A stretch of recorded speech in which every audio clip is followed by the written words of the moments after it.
Hey Greta, how are you doing today? I'm doing well. How are you, Kate? I'm doing well, thanks. Happy to have you here. Greta Tiemeier is the VP of Recruiting with Hollstadt Consulting, and we're here today to talk about interviewing, best practices, how to show up in the right manner. So before we get into all the nuts and bolts in great detail, Greta, let's hear a little bit about more of your background. Yeah, so I've been with Hollstatt for 5 years. And as manager of the recruiting team, I collaborate with our recruiting and sales teams to help people find jobs and help our clients get the best support for their projects. That's awesome. I have numerous questions for you, so I'm just going to get right to it. A lot of people today are in transition. What would you say the best way an individual can prepare for their interviews? The number one thing a candidate can do is to research the company you're interviewing with. If you call out things that you've noticed or tie your questions back to something you saw on their website or social media, that will make the interviewer perk up and take you more seriously. Also, review the LinkedIn profile of the person who will be interviewing you. See if there's anything on there that will help you make a connection at a more personal level. When you can make that personal connection, that person is going to remember you. Always prepare questions and demonstrate curiosity. If you aren't asking any questions, they're not going to think that you actually are invested in the job. The number one thing that we see catch people is clean up your online profile. Make sure you don't have anything unprofessional or offensive out there. Even one post or one picture can ruin your chances of getting a job. I totally agree on those points. Having that LinkedIn profile to be succinct with what your resume is actually reading. In your experience, what makes a candidate stand out during an interview? They have to be confident. Just remember that you were picked to interview for a reason. So go in with confidence. Clear, concise communication is also really important. The way a person comes off in the interview can make or break whether you win the role or not. And so we are watching for that when we're interviewing candidates, and then we're helping provide coaching around that. Have solid examples that show a variety of skill sets. General answers don't fly. We need specifics and details. First impressions still matter. Most everything's virtual right now. Just because you're home right now doesn't mean you can wear a sweatshirt to your interview or just roll out of bed. That's really good advice. What I've been hearing from clients is they're really looking for people that are being able to adapt, who are willing to go above and beyond and be flexible, especially in the environment that we're in. So, points, Greta. Are there questions that you've heard or that you suggest candidates be asking throughout the interview? Well, there are several questions that I like to hear when I'm interviewing someone. What makes a company different? You want to understand why you should be working there. You know, what do they do differently than anyone else? Part of an interview is not only the person interviewing you, but you interviewing the company to see if that's a place where you belong. Also asking what your culture is like. That gives you an understanding of truly how do people interact there and what the tone of the company is. I also like when people ask, why do you like working there? It gives the interviewer time to think through, why am I here? And kind of share more of the fun parts of working at a company. Another question that I feel like is always good to ask when you're in an interview is, how do they measure success?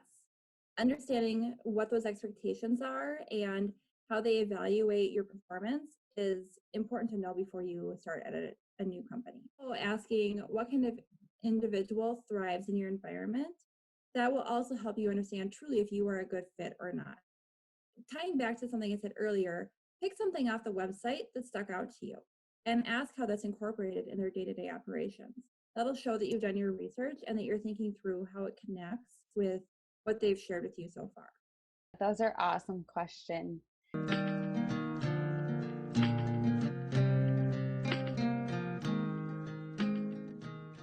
What is the best way that you can recommend that candidates, quote unquote, sell themselves for the role? Know your story.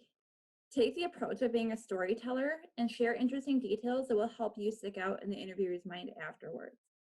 As you are going through your examples, really take that storyteller approach in a succinct way. You want the interview to be a good conversation, not just rote answers. If you have just memorized your answers, then it's not going to stick out in a positive way. And be honest. Give accurate ratings of your experience with tools. Don't overstate this. It can be easily apparent if you're asked to show a demonstration and you don't know how to do what they're asking. Then it looks like you are falsifying your information in your resume, and it puts everything else into question. Absolutely. I mean, you can get through an interview, but then the true test comes when you have to go and show up and do those tasks. To minimize the embarrassment, just be truthful. What should candidates be mindful of and stop doing in an interview?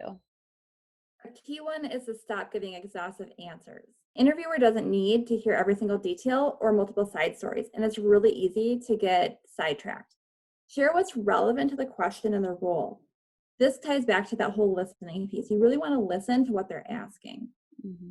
The interviewer will ask clarifying questions to get to the details they're interested in learning more about. Also, be mindful of your body language. Twiddling, playing with your hair, facial expressions, all those types of things are distracting and can undermine the interviewer's perception of you. It's also important, so I talked about storytelling, but you want to balance the personal touches. You want to show your personality and use that to create a connection, but don't overly share details of your personal life. Don't chew gum during an interview. Don't chew gum. There's many ways that we could go into examples, but that's a good overview. And I think that it really helps when you're telling a story and you're not all over the place and really having a succinct conversation with the individuals. What are your thoughts on candidates writing thank yous post interview? I think it's always a good idea to do. Is that little personal touch. It shows that you actually care and you want the job. So I always tell candidates, if they forget to add something that was key on their background and experience, best way to circle back on that point. Not enough people do it, and it really does set you apart. Within the environment and the way that everything is shifted to working from home, knowing that a lot of interviews might be over the phone or a video interview, do you have any tips? It's challenging for some people, for a lot of us, because we are in this environment that we're not used to. The nice thing is that everyone is in this situation right now. So there's a lot of compassion and understanding. That being said, if you're interviewing, try to be in a private place. You're not going to be interrupted. I know I'm one who I have a child blasting through the door for half my meetings regardless, but still, if there's any way that you can be in a quiet, private place, don't have distracting stuff in your background. Just be mindful of your background. If you're just doing a phone interview, really think through, how am I going to get my story across when they can't see any of the body language behind it? So do I have to do something different with my tone? What am I limited to with just a phone call? Those are great points. Hopefully these tips really have helped you get prepared for your next interview, and we're always here to help. But thank you so much for taking the time, Greta. It's been great. Of course.